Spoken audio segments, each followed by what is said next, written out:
सम्मत्तनान दंसन बीरी सुमम तहे अवगहनम अगर लहु मब्बा बाहम मट्टुगुना हुंति सिद्धानम तौ सिद्धे ने सिद्धे संयम सिद्धे चरित्र सिद्धेय ज्ञानम विदंसनम सिद्धे सिरसा नमनसामि श्याम सिद्धवती काओ सगो को तत्सालुचिव शमनान समदंसन समचरितानम अरिबी कम्बिकानम अर्गुन संपन्नानम उर्लो मत्थमि पैठानम तौसदानम नैसिदानम क्षयसिदानम चरिसिद्धानम अधिदानागर वर्तमान कालत सिद्धानम सौसिद्धानम से अनिचकालम अंचेमी पूजेमी वंदामी नमनसामि दुखो को मोखो बोईलाओ सोई गमनम स्वायमनम जिनगुण संपत्ति हो मध्यम अपराणी का आचार बंदाम श्रुत भक्ति का संपत्ति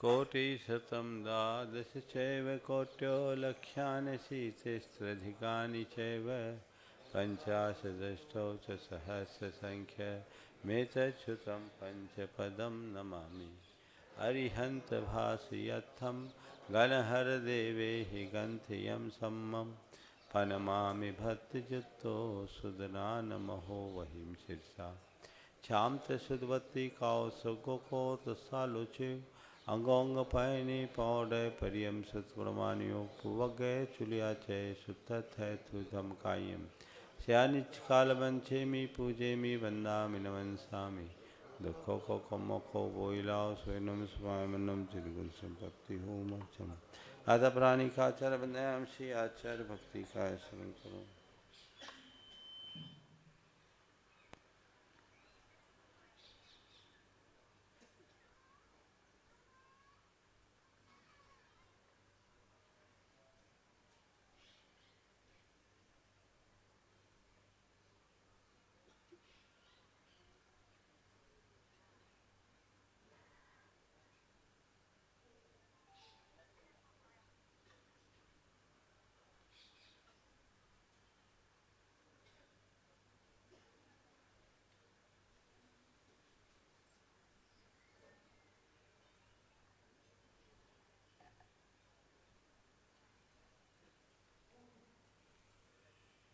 श्रुत जल धिपारिगेभ्य सपरमद विभावना पटमतिभ्य सुचरितपोनिधिभ्यो नमो गुरुभ्यो गुणगुरुभ्य छत्ति सुगुण समज्ञे पंच विहाचार्य करन संदर्शे शिष्यानुग्रह कुशले धम्मायिरिये सदा वंदे गुरु भक्ति संजमेने चरन्ति संसार सायरम घोरम चिन्नन्ति अट्ठकमं जम्मन मरणं न पावन्ति ये नित्यं रतमन्तहोम निरता ध्यानाग्निहोत्राकुला सत्कर्माभिरता तपोधन्धना साधु क्रिया साधु शीलप्रावरणा गुणप्रहरणा चन्दार्कतेजोधिका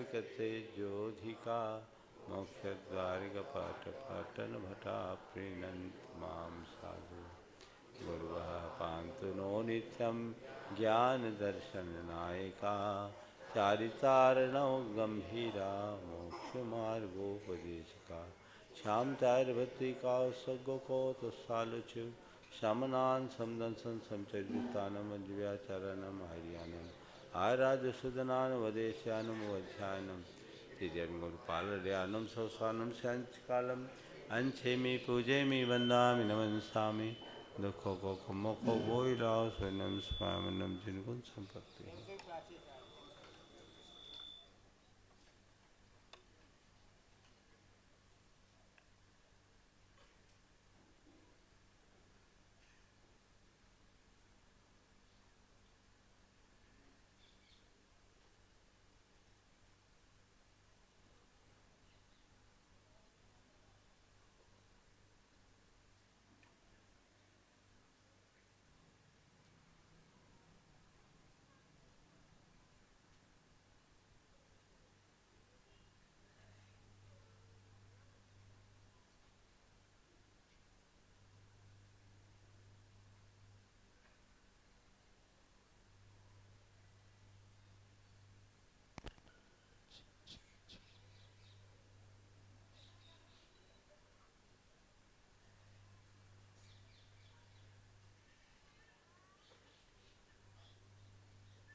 जय विद्यासागर विश्ववन्दश्रमणं भक्त्या सदा संस्तुवे सर्वोच्चं यमिनं विनम्य परमं सर्वार्थसिद्धिप्रदं ज्ञानध्यानतपोभिरक्तमुनिपं विश्वस्य विश्वाश्रयं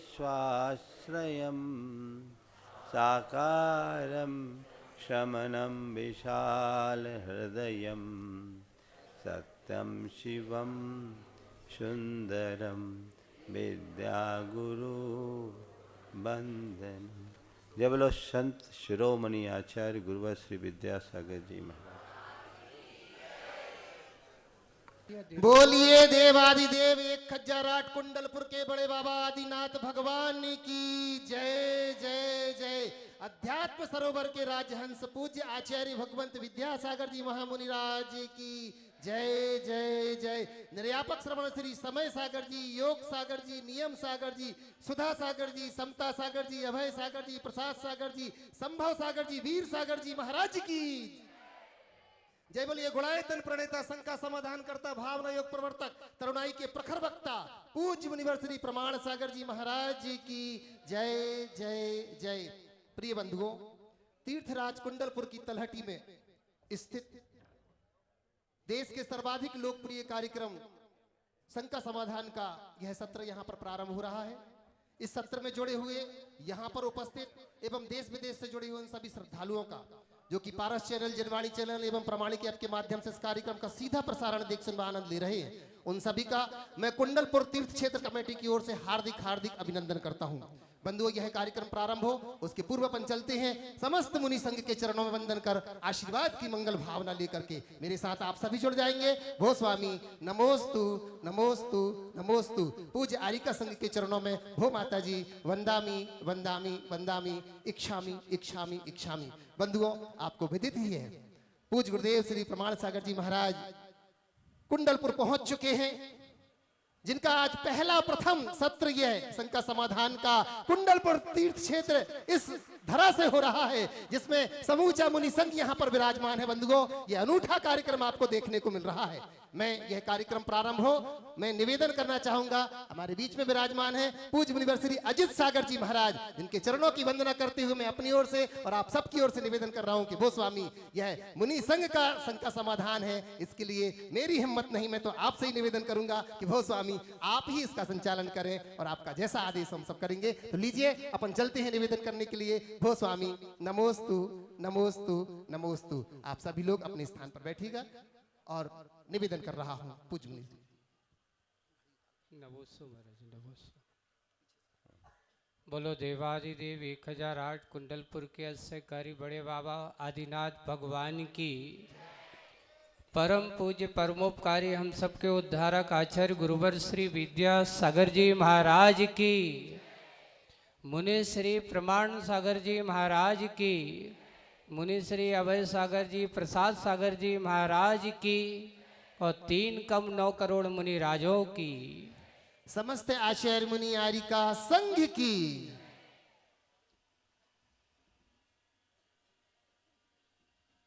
भक्ति को मन में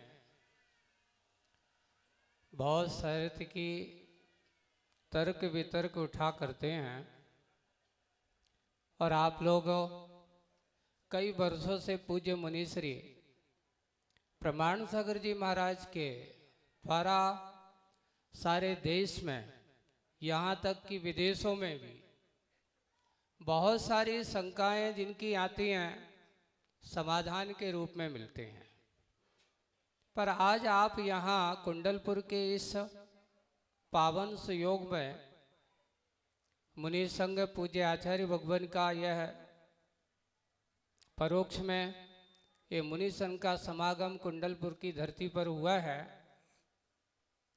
आरिका संघ है, ये लोग क्षुल्लक गण हैं, सभी व्रतिगण हैं और आज उनके द्वारा यहाँ पर अपने अंदर के जो कुछ विचार हैं वो विचार मुनिश्री के पास पहुँचेंगे। तो आज सबसे पहले शुरुआत करते हैं एलक श्री विवेकानंद सागर जी महाराज से। वहाँ माइक पहुँचा दो और महाराज श्री अपनी जिज्ञासा रखेंगे, शंका रखेंगे और पूर्व मुनि श्री के माध्यम से उनका बहुत अच्छा आप सबको समाधान सुनने को मिलेगा। मुनि एलक श्री विवेकानंद सागर जी महाराज।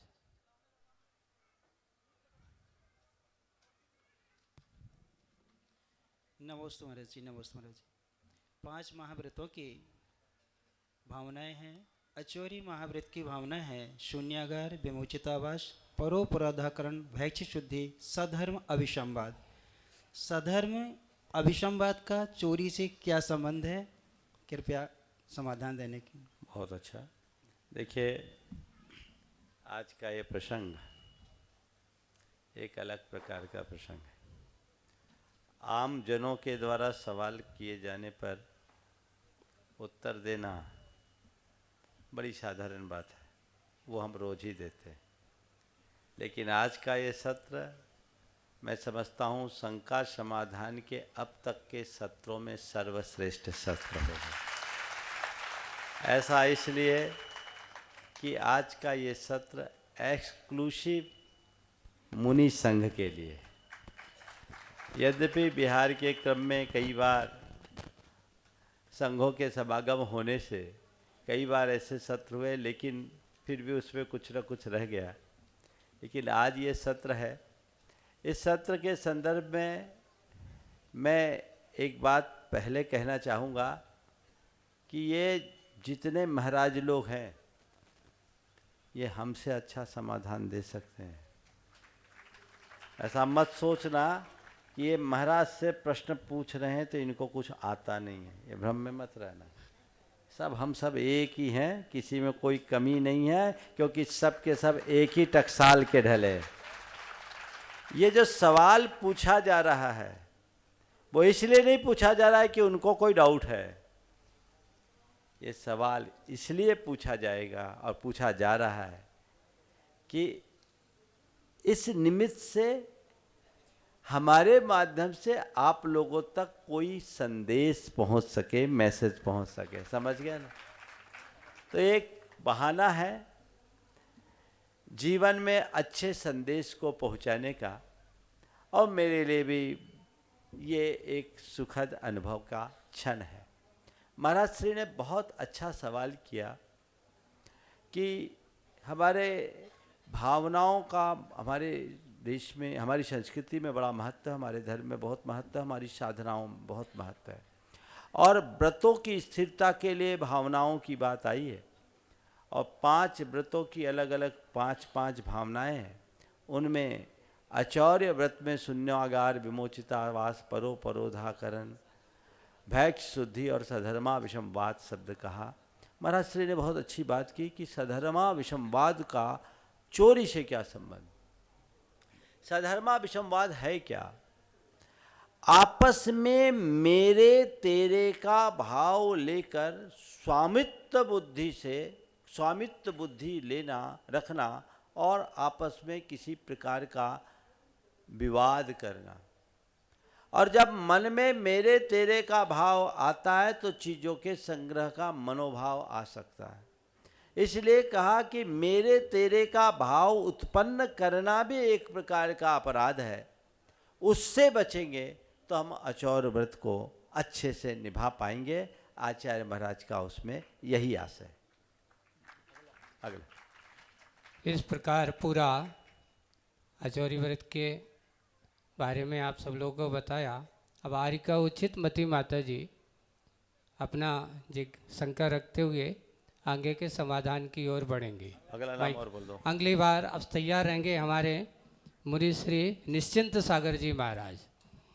यहाँ माइक लगा दो भैया, अगर हो वहाँ पे पहले से व्यवस्था होगी तो।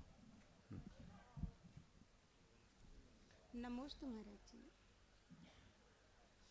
महाराज जी, जब आर्य का संघ है त्यागी वृंद हैं, मुनि वृंद हैं, अपन पहले से मिथ्यात्व का त्याग करवा देते हैं। जब संलेखना का समय आता है तब संलेखना के समय कहते हैं कि आप मिथ्यात्व का त्याग कर ही दिए। जब पहले से ही मिथ्यात्व का त्याग करवा दिया तो अब बाद में मिथ्यात्व त्याग करने की क्या आवश्यकता है। नमस्ते महाराज जी। देखिए, मिथ्यात्व ऐसी चीज़ नहीं है कि एक बार त्याग कर दिया तो दोबारा कभी आ ना पाए। मिथ्यात्व का तो हर पल में त्याग होना चाहिए।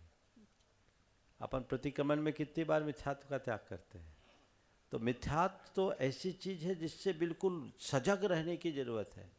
तो कहीं किसी प्रकार का कोई भ्रम हमारे चित्त में और चेतना में न बैठा रहे, इसलिए उसका त्याग करें। नमस्ते महाराज। ओ मुनीश्री निश्चिंत सागर जी महाराज के पास माइक लगाओ भैया। अगले मुनीश्री निरावसरो सागर जी महाराज आज अंगली शंका रखेंगे। एक साइड से चालू करना।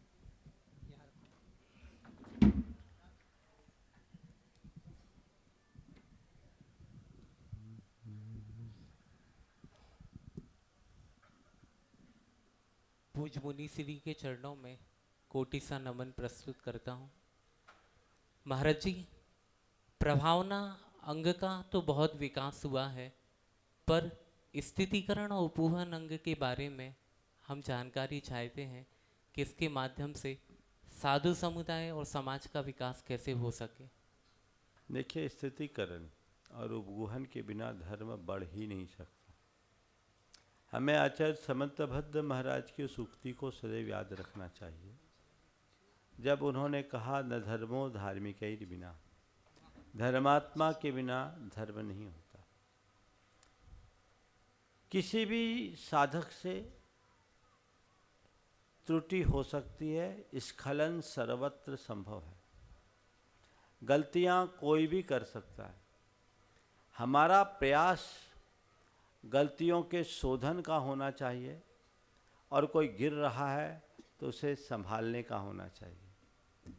प्रायः लोग आजकल इसकी उपेक्षा कर देते हैं, और आज के संचार क्रांति के युग में जब सब तरफ सोशल मीडिया का बोलबाला है, चारों तरफ कैमरे आपके साथ लगे हुए हैं, कोई भी बात आती है उसका पहले से ही इतना अधिक प्रचार प्रसार हो जाता है कि पूरे के पूरे मार्ग को ही मलिन कर दिया जाता है।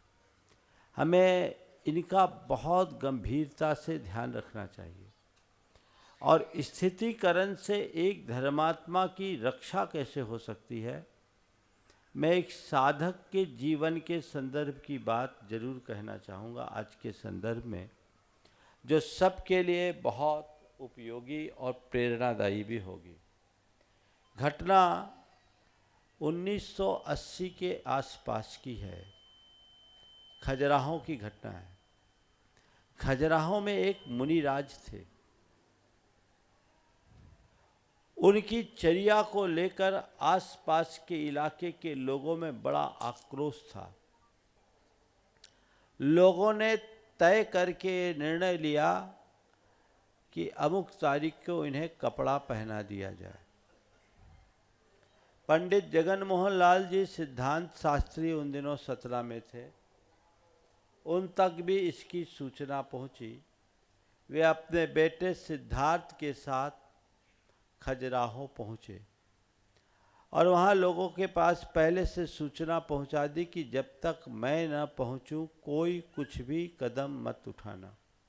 चूँकि पंडित जी का व्यक्तिगत प्रभाव बहुत था, लोग पंडित जी की प्रतीक्षा में रुके रहे। पंडित जी वहाँ पहुँचे। पहुँचने के बाद जैसे ही पहुँचे तो पूछा कि क्या बात है। बोले, महाराज ये तो कुसाधु है। ये साधु है नहीं, अपने शरीर में पानी सींचते रहते हैं, रात में घास पर लेट जाते हैं, ये कोई साधु की चर्या है। पंडित जी ने सबकी बात धैर्यपूर्वक सुनी। उसके बाद पूछा, ये बताओ, ये सब क्रियाएं साधु की चर्या के अनुकूल नहीं है, बिल्कुल सत्य है, पर तुम लोगों में किसी ने उन महाराज से जाकर पूछा क्या कि महाराज जी आप ऐसा क्यों करते हैं? हम क्यों पूछेंगे, ऐसे साधु से क्या बात करना, हम तो कपड़ा पहनाना चाहते हैं। पंडित जी ने कहा कपड़ा पहनाना बहुत सरल है, पर अनेक जन्मों का पुण्य फलता है तब कोई कपड़ा उतार पाता है। आप लोग ठहरो, मैं महाराज के पास जाता हूं, उनसे बात करके आता हूं, और जब तक मैं न लौटूं आप लोग कोई प्रतिक्रिया मत करना। पंडित जी गए, उन महाराज को विनय पूर्वक प्रणाम किए। प्रणाम करने के बाद दिगंबरत्व की महिमा बताते हुए कहे, महाराज श्री आप धन्य हो जो आप 80 धारा व्रत का पालन कर रहे हो। लोग दुर्लभ जिनेंद्र भगवान की इस प्रतिरूप को आपने धारण किया, आप धन्य हो। महाराज श्री, लेकिन आपके विषय में जो हमने सुना है वह सब ठीक नहीं लगता, क्या वजह? पंडित जी की बात भी पूरी नहीं हुई कि महाराज की आंखों से आंसू की धार टप टप बहने लगी, और उन्होंने कहा, पंडित जी क्या बताऊं, वेदना तो मुझे भी होती है, पर मैं कहूं किससे? आज तक किसी ने मुझसे जानने की कोशिश नहीं की कि मैं ये सब क्यों कर रहा हूं। मुझे पता है जो मैं कर रहा हूं मुझे नहीं करना चाहिए, पर क्या करूं, मैं मजबूर हूं। मेरे पूरे शरीर में दाह होता है, ऐसी दाह होती है मानो अंदर आग लगी है। दिन में कमंडल के पानी से सींचता हूं ताकि थोड़ी दाह शांत हो। पानी खत्म हो जाने पर मैं घास में लेटता हूं इसलिए कि थोड़ी शांति मिले। इतनी गर्मी पड़ रही है और 3 दिन से आहार भी अंतराय से हो रहा है, 3 दिन से आहार में भी अंतराय। पंडित जी ने कहा, महाराज आपकी चिकित्सा हम कराएंगे, आपके आहार पानी की व्यवस्था हम कराएंगे, पर महाराज आप तो महाव्रती हो, परिसा उपसर्गों को सहने वाले हो। इस जीव ने तो नरकों की भी कितनी वेदना सही। महाराज आप बिल्कुल निश्चिंत रहिए, आप अपने व्रतों की रक्षा कीजिए, बाकी सब काम हम करते हैं। महाराज को उन्होंने अपने तरीके से संबोधा और नीचे आकर लोगों को फटकारा कि क्या किसी साधु की निर्बाध आहार विहार की व्यवस्था करना श्रावक का कर्तव्य नहीं? बीमार पड़ जाने पर उसकी चिकित्सा करने की जवाबदारी श्रावक की नहीं होती? आप सब कोई कुछ नहीं करेगा, सबसे पहले महाराज का इलाज होगा। कटनी के वैद्य थे एक रघुवर दास जी, रघुवर प्रसाद जी, उनको लेकर के गए और खुद पंडित जी वहाँ करीब 10 दिन तक रहे। महाराज की पूरी चिकित्सा की, दाह रोग शांत हुआ, महाराज स्थिर हो गए। यह स्थितिकरण अंग है। जब तक श्रावक खुद अपने सम्यक्त में स्थिर नहीं होगा तब तक किसी का स्थितिकरण नहीं हो सकता। ये घटना पंडित जी ने स्वयं ने मुझे सुनाई थी। तो ऐसी घटनाएं हमें प्रेरणा देती है। कहीं किसी से कोई त्रुटि हो तो हम उसे प्रचारित न करें, और कोई अगर किसी वजह से स्खलित हो रहा है तो उसे संभालने की कोशिश करें। हाँ, कोई सुधरना ही ना चाहे तो बात जुदी है। शिथिलताएं 2 तरह की होती है, एक परिस्थिति जन्य और एक प्रवृत्ति जन्य। परिस्थिति जन्य होने वाली शिथिलता का संशोधन होता है, पर दोष ही जिनकी प्रवृत्ति बन जाती है उनका कोई संशोधन नहीं, उनसे सुरक्षित दूरी रखना चाहिए। ये हमारा मार्ग है, और जब हमारे अंग सब सुरक्षित रहेंगे तभी हमारा मोक्ष मार्ग पुष्ट होगा। बहुत अच्छा। अगला मुनि श्री निरावसरो सागर जी महाराज अपनी बात कहेंगे। हाँ, और अगले हमारे निर्गंथ सागर जी महाराज तैयार रहेंगे। लगा कहाँ निराशा से? हाँ, याद है, बोलो। ओम नमोस्तु महाराज जी।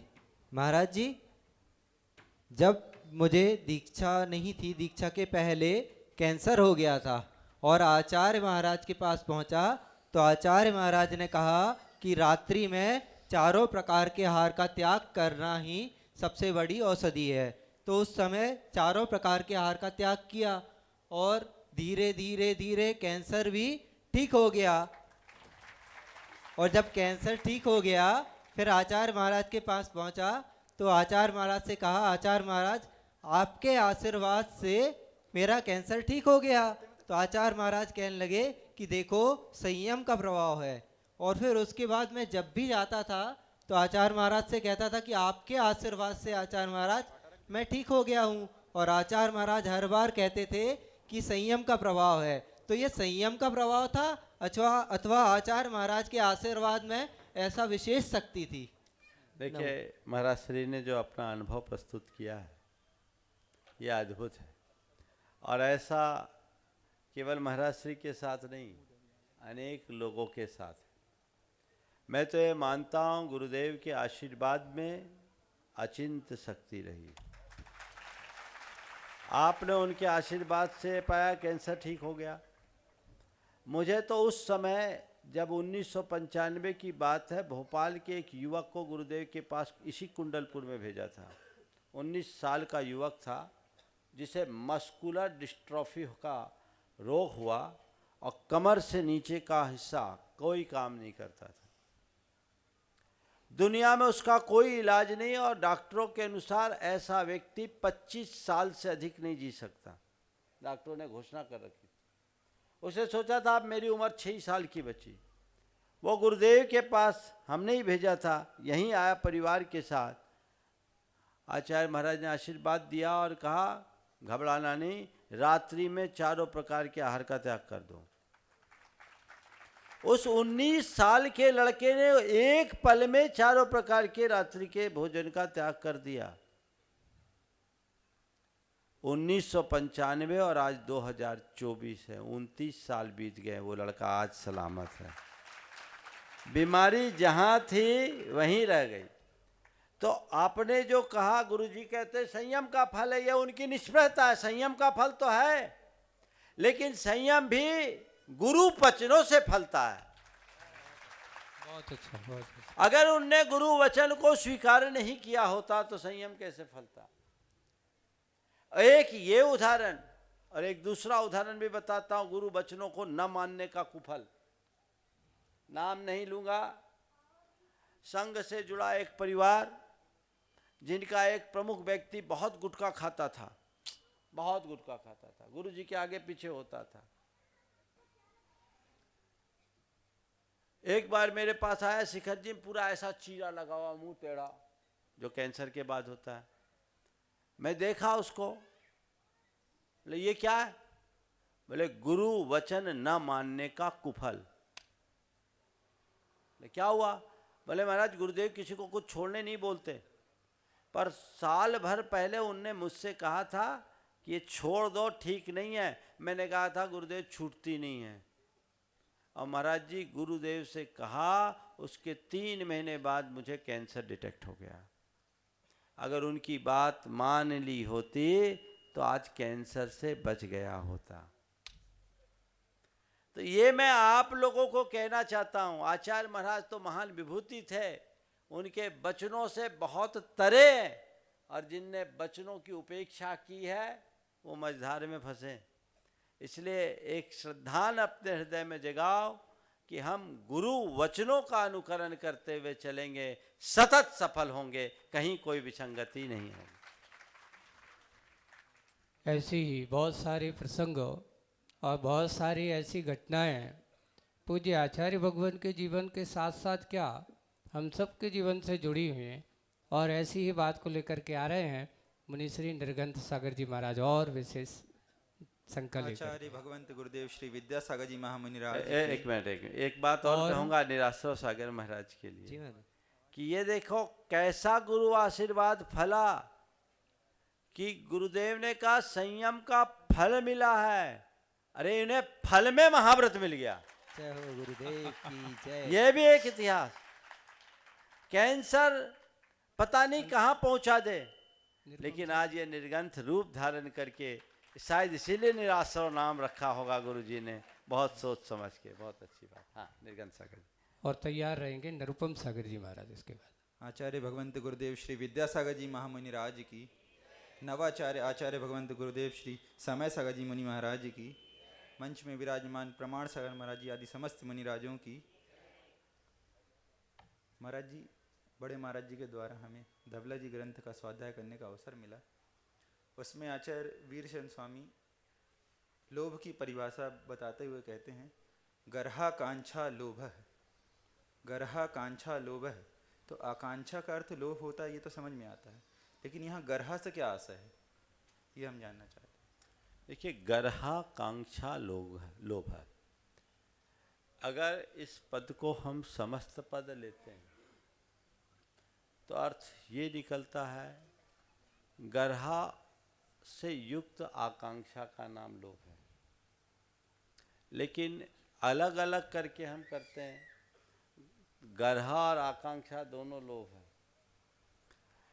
सामान्य रूप से गर्हा का अर्थ आत्मग्लानि का भाव होता है, पर यहाँ गर्हा का अर्थ बढ़ी हुई आकांक्षा को भी ले सकते हैं।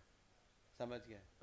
हाँ, गर्हा का अर्थ बढ़ी हुई आकांक्षा लोभ है, ऐसा ले सकते। नमोस्तु महाराज। हाँ, इसी बात को लेकर के आज आप लोगों को एक थोड़ी सी बात करता हूँ। आज हमारे पास एक साधु श्रावक आए, महाराज जी के बीच शंका के उनकी जब तक तैयारी हो तब तक मैं अपनी बात भी महाराज जी के सामने रख देता हूँ। थोड़ी सी आप लोगों को सोचनी है, विचारनी है। और वो मैंने अपना उसको समाधान दिया है, लेकिन मैं आज महाराज जी के मुख से आप सबको दिलाना चाहता हूँ। महाराज श्री वो आया, उसने पूछा कि आप कहते हो मोक्ष जाओ मोक्ष जाओ, सब प्रसाद करो सबको मोक्ष जाएंगे। तो महाराज हम मोक्ष तो चले जाएंगे, लेकिन मोक्ष में जाके करेंगे क्या, या बताओ। अब उस श्रावक को हमने अपने समाधान अंदर आज आपको सामने उनको समाधान और विशेष सबको उनसे बोलो कि अगर करने का विकल्प है तो यहीं अच्छे हो, वहाँ जाके तुम करने लगोगे तो सबको डिस्टर्ब और कर दोगे। अगर कुछ न करने का विकल्प है तभी मोक्ष के रास्ते पे चलो, करने धरने के विकल्प से मुक्त होना ही मुक्ति। ऐसा ही दिया हम श्री मुनि श्री निरुपम सागर जी महाराज। और तैयार रहेंगे मुनि श्री विनम्र सागर जी महाराज, विशेष जो विनम्र वाणी के अच्छे प्रखर वक्ता हैं, और उनकी बात आप सब लोगों की अपनी भी बात रखेंगे। नमोस्तु महाराज जी। जय बोलो संत शिरोमणि आचार्य भगवान श्री विद्यासागर जी महामुनि राज की, परम पूज्य उद्यम निर्यापक संत मुनि श्री समय सागर जी, योग सागर जी, प्रसाद सागर जी, अभय सागर जी, प्रमाण सागर जी से लेकर उत्कृष्ट सागर पर्यंत तीन कमलों करुण महामुनि राजों की नमोस्तु महाराज जी। महाराज जी, हमारा प्रश्न है, शंका है कि 15 प्रकार के प्रमाद में आखिरी का जो प्रमाद है 15 नंबर का, स्नेह रखा है। तो प्रमाद में स्नेह को क्यों रखा है? यदि स्नेह नहीं करेंगे तो वात्सल्य अंग कैसे पलेगा? महाराज, वहाँ जो स्नेह है सामान्य नहीं है, उसके लिए कई जगह प्रणव शब्द का प्रयोग किया है। अच्छा। और प्रणव के अर्थ में ही स्नेह है, प्रणय तो प्रणय है तो वो उस अर्थ में है, उसको प्रणय के अर्थ में लेना चाहिए। अच्छा, ठीक है महाराज। अब मुनि श्री प्रणय शब्द का अलग से बताएंगे। महाराज जी, अभी सब जगह ये प्रश्न हम लोग से आके लोग पूछते हैं कि अभी तक आचार्य महाराज जी के आगे पट्टाचार्य शब्द नहीं लगा था, ये पूरे में पट्टाचार्य आचार्य समय सागर जी ऐसा क्यों बोला जा रहा है? इस पट्टाचार्य का अर्थ क्या है? 16 तारीख को आने दो ना, सब चीज़ें अभी कर लेंगे तो उस दिन क्या करेंगे? भैया सही है, उस दिन अभी तो कुछ हुआ ही नहीं है। समय उसी समय बताया जाना सबसे उचित होगा, अभी बताना मेरे विचार से समुचित नहीं है। चलें, मुनि श्री विनम्र सागर जी महाराज हैं। बोले परम पूज्य आचार्य भगवंत गुरुदेव श्री विद्यासागर जी मुनि महाराज जी की, बड़े महाराज श्री प्रमाण सागर जी महाराज जी की। आज का ये मंच अपने आप में बड़ा अद्भुत है बंधुओं, जहाँ भावना योग के प्रणेता बड़े महाराज श्री प्रमाण सागर जी महाराज विराजमान हैं।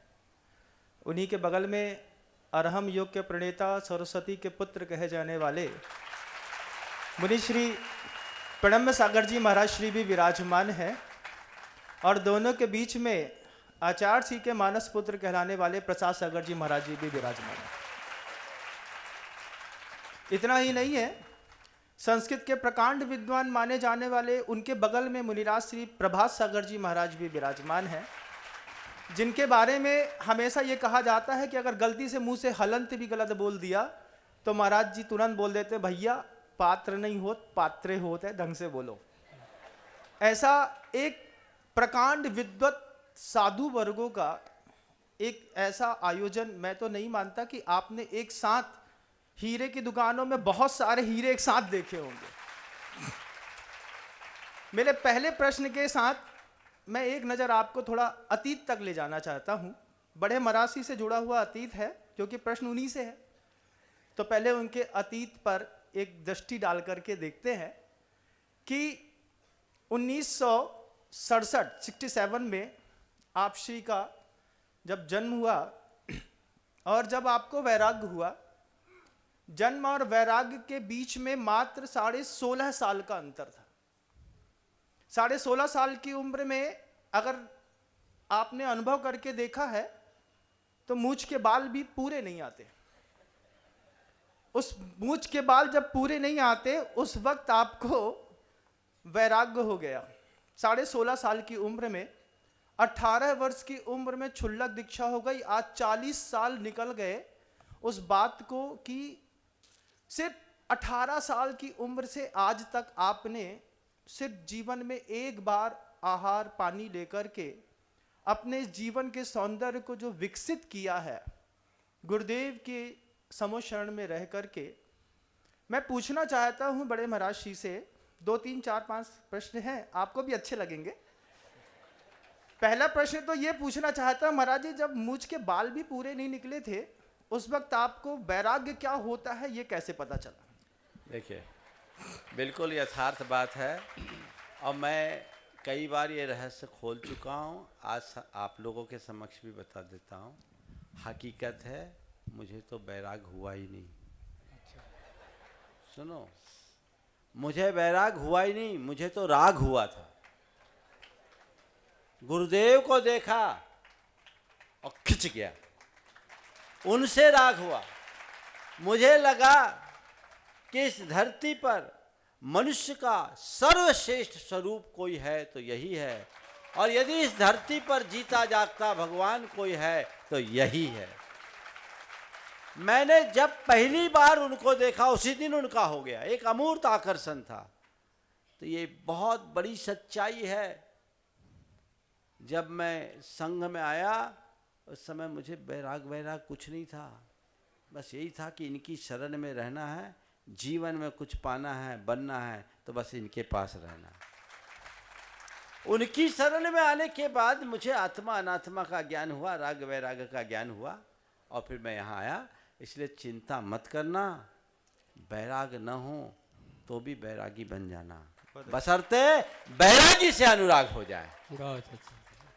महाराज जी के बारे में प्रसिद्ध है कि महाराज जी को अंग्रेजी राइटर्स की बुक पढ़ने का बड़ा लगाव सा है। पढ़ते हैं बड़े बड़े महाराज श्री, बड़ी बड़ी बुक्स को पढ़ते हैं, सुना है मैंने लोगों से।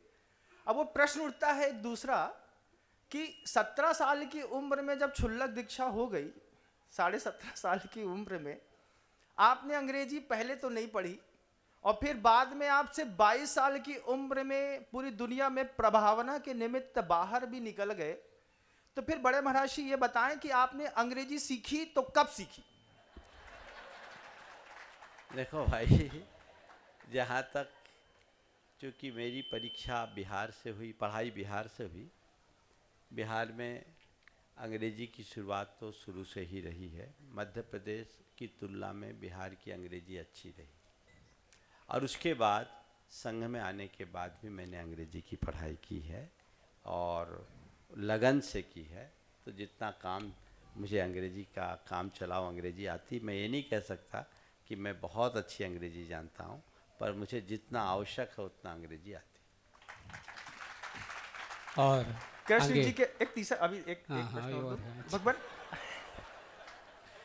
तीसरा प्रश्न ये है कि महाभारत में ये प्रसिद्ध है कि युद्ध के वक्त कृष्ण जी को भी एक बार अपनी युद्ध भूमि से हट कर के बहुत दूर जाना पड़ा, जिसके कारण उनका नाम रणछोड़ दास पड़ गया।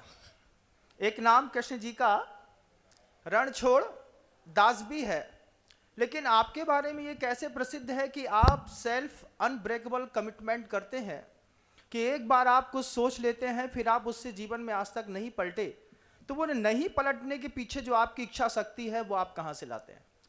देखिए, इसके पीछे दो कारण।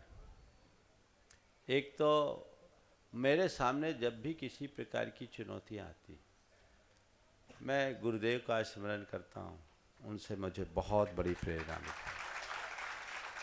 दूसरी बात, मैं हमेशा सकारात्मक सोचता हूँ, इनसे मेरा आत्मविश्वास बढ़ता है। इसलिए मेरा एक सिद्धांत है, प्रयास से पहले कभी हार नहीं मानना चाहिए। और ऐसा आशीर्वाद गुरुदेव का मुझ पर फला है कि बड़ी बड़ी चुनौतियों को हमने बहुत आसानी से पार किया है। और कई बार ऐसा भी प्रसंग मेरे जीवन में आया है कि ऐसा लगा कि अब बड़ी दुविधा है, शायद फंसने की बात होगी, लेकिन गुरु आशीर्वाद से उससे भी बहुत आसानी से निकले। अंतिम प्रश्न। हाँ, अंतिम प्रश्न मनस्वी, बस उसके बाद तो खत्म। अंतिम प्रश्न ये है, चलो कोई बात नहीं, हाँ टाइम है, कि बस बड़े महाराज बस हाँ। कि जैन शासन की सुरक्षा करने के लिए आपने पहली बात तो ये कि आयतन निर्माण ही क्यों चुना, और दूसरी बात तीर्थराज सम्मेद शिखर जी की भूमि ही क्यों चुनी? महाराज जी ने बहुत अच्छा सवाल किया है, इसका पूरा उत्तर दूंगा तभी बाकी महाराजों के साथ अन्याय हो जाएगा। इसलिए मैं इस प्रश्न को, यदि महाराज को एतराज ना हो तो कल के लिए लंबित कर लूँ, चलेगा? चलेगा ना महाराज जी? और सस्ते में निपटाऊंगा तो आपके सवाल से अन्याय हो जाएगा। इसलिए मैं चाहता हूँ कि इसको रखो। आज महाराज श्री की इन प्रश्नावली के लिए जोरदार करताली, बहुत अच्छा प्रश्न। और एक दिन बहुत अच्छा होगा कि एक्सक्लूसिव सेशन विनम्र सागर जी के लिए समर्पित होगा, वो हमें भी अच्छा रहेगा, जो ऐतिहासिक लगेगा। अब विनम्र सागर जी का तो बहुत बड़ी संख्याएँ बहुत हो जाएंगी, और साथ साथ आप सब लोगों को देख रहे हैं, सुन रहे हो, और अच्छे फिक्र वक्ता हैं। हमारे अरहम योग को पूरे भारत में, यहाँ तक कि विदेशों में जिन्होंने प्रसिद्ध, और जगह जगह दिल्ली जैसी यूनिवर्सिटियों में उसका योग का शिक्षण भी चालू हो चुका है। ऐसे अरहम योग को जन्म देने वाले ऐसे मुनि श्री प्रणम सागर जी महाराज आज आप लोगों को कुछ अपनी शंका रख करके मुनि श्री से विशेष समाधान बात भी कर सकते। हाँ,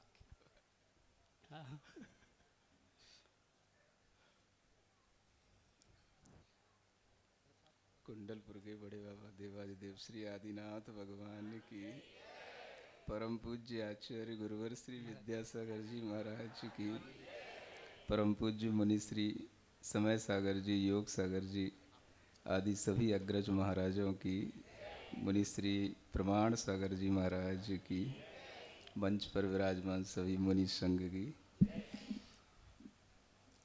आज यह दूसरी बार अवसर मिल रहा है जब मैं मुनि श्री के निकट में बैठा हूँ। एक अवसर था परसों के दिन का, जब कुमारी में वह मंगल दर्शन हुआ था, और उस समय पर भी यह शंका समाधान का कार्यक्रम हुआ था, और उस समय पर भी मुनि श्री का यह सानिध्य प्राप्त हुआ था।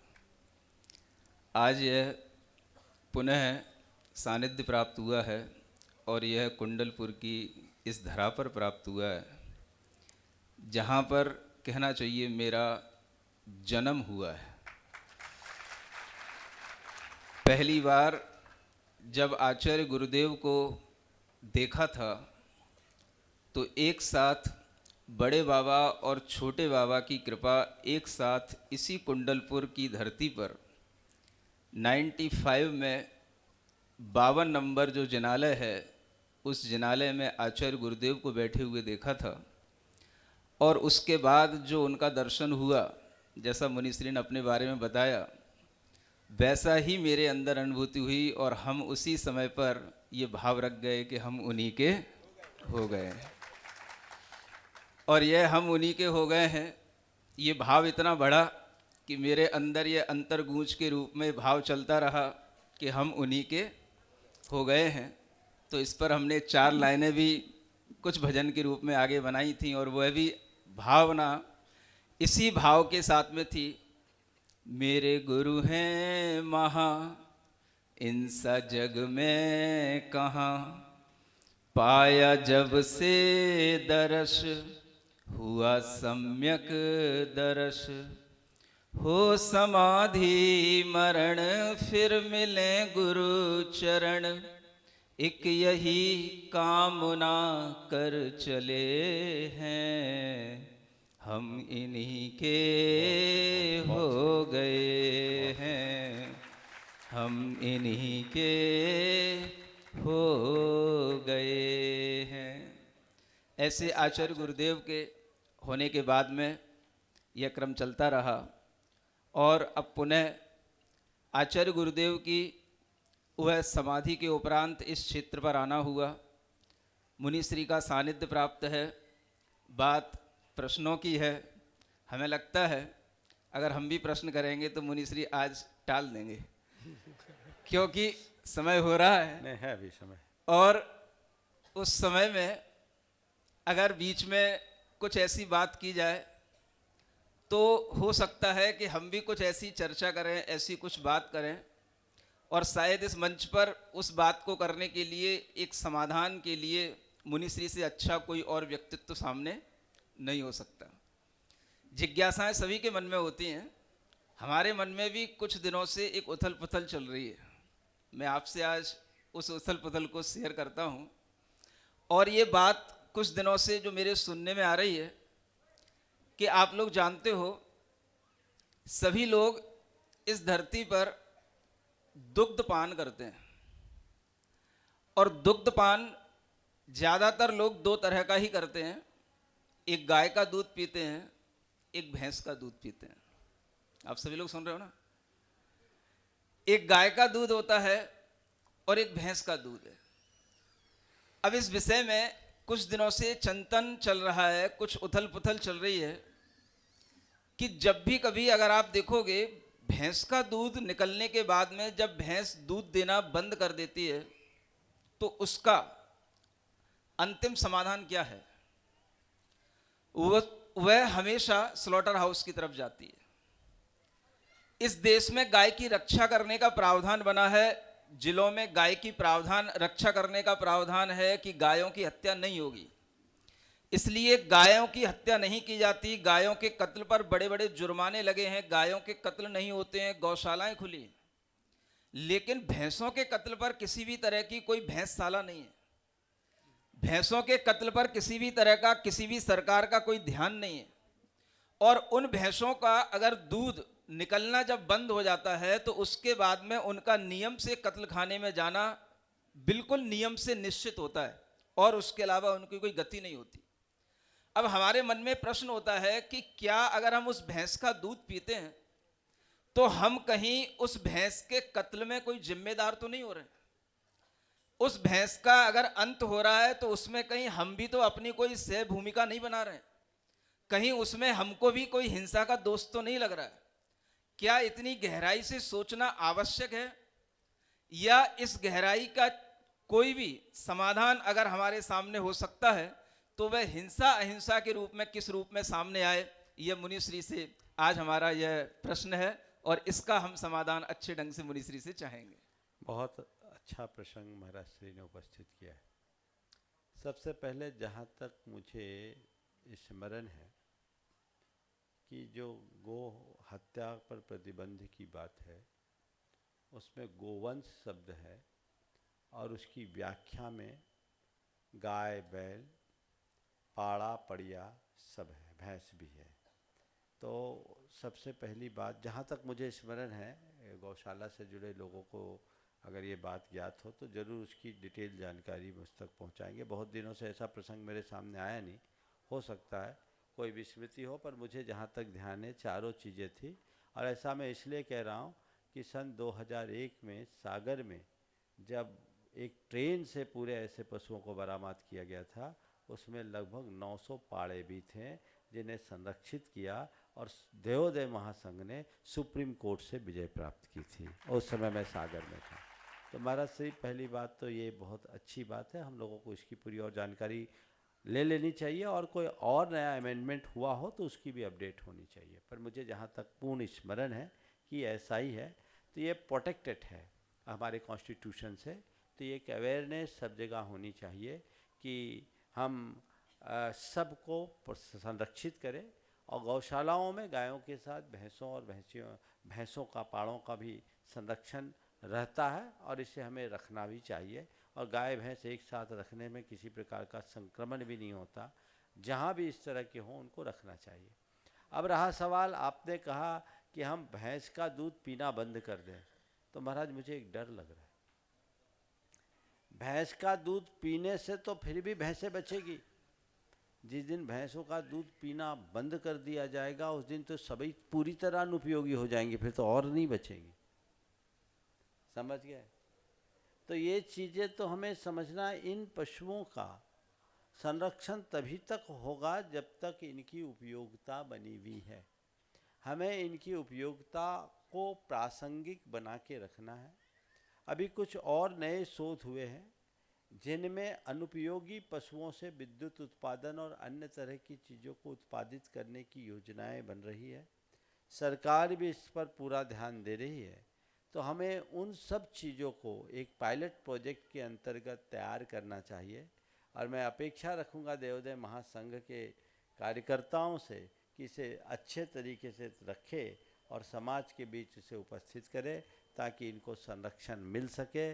और यदि हम सबका दूध ही छुड़वा देंगे तो शाकाहारियों के पास बचेगा क्या? वो नहीं, मैं आपकी बात नहीं कह रहा हूँ। आपका आशय भी ये नहीं कि दूध छोड़ दे, लेकिन लोग न दूध छोड़ दे ये सोच करके कि अब ये भैंस भी है। एक बहुत अच्छा संदेश होगा आपकी तरफ से, क्योंकि अभी तक किसी भी गौशाला में भैंसों का संरक्षण होता नहीं महाराज। होता है महाराज जी, हमने कराया सागर में, तो अब बताया एक आध ना, बार कहीं हो 1700 गोवंश थे, उसमें 700 से ज़्यादा पाड़े थे, उनको संरक्षण किया।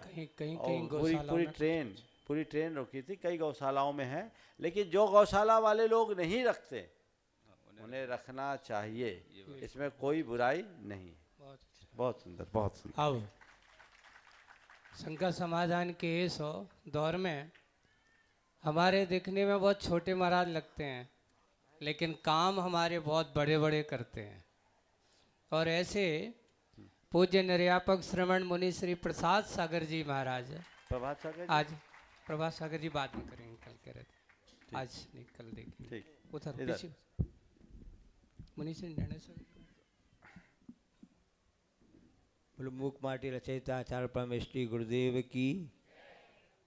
बुंदेलखंड के सिरमौर कुंडलपुर में विराजमान पूज्य मुनि श्री प्रमाण सागर से सभी मुनि राजों को नमोस्तु। महाराज जी, हमारी एक शंका है। आचार्य महाराज जी ने नंदीसा भक्ति, जिसकी प्रतियोगिता हुई थी, आपने पढ़ा भी होगा, उसमें लिखा कि दिवस रात का भेद कहाँ है पता नहीं, जबकि अष्टम द्वीप में वहाँ पर 2.5 द्वीप के बाहर है, वहाँ कोई ज्योतिष देवते स्थिर रहते हैं, वो घूमते ही नहीं हैं।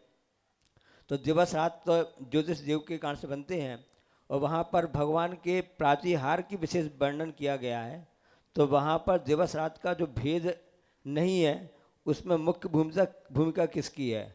क्योंकि प्रश्न आया था, प्रतियोगिता चल रही थी अभी अष्टांग का पर्व में, अपना जो आचार्य श्री के संयम शरण महोत्सव पर जो वेबसाइट बनी है www.vidyasagar.guru पर, उसमें दिवस रात का भेद न कहाँ है। बिल्कुल ये बात सही है कि बहिरवस्थिता सूत्र के अनुसार जिसने भी प्रश्न किया है, निश्चित उसकी तीक्ष्ण मेधा की सराहना करनी चाहिए। और वहाँ रात दिन जैसा कोई भेद नहीं रहता, क्योंकि वहाँ के सारे ज्योतिर्मंडल स्थिर होते हैं। लेकिन यहाँ पर जो बात कही गई, दिवस रात रामाभाति, क्या है श्लोक पूरा भूल रहा हूँ मैं, हिंदी आपको याद है तो आप बोल दीजिए। हाँ, रात्रि दिवा भेद मतित राम आभाति। कि वहाँ रात और दिन का भेद पूरी तरह नष्ट होता है, बहुत शोभायमान हो रहा है। वो प्रातिहार्य की महिमा और विशेष ख्यापित करने के लिए लिखा गया, ऐसा अर्थ निकालना चाहिए। बहुत अच्छा, नमस्ते महाराज। और पूछ सकते हैं। आज के इस शंका समाधान के इस पावन प्रसंग पर मुनिश्री निर्णय सर जी नहीं, हाँ, तो अभी अपन ने यहाँ पर अभी 5 मिनट 6 मिनट बचा है। हाँ, तो 5-6 मिनट के बीच में अगर आज ऐसे कोई व्यक्तिगत कोई किसी को मन में है तो बचा हाथ उठा लें।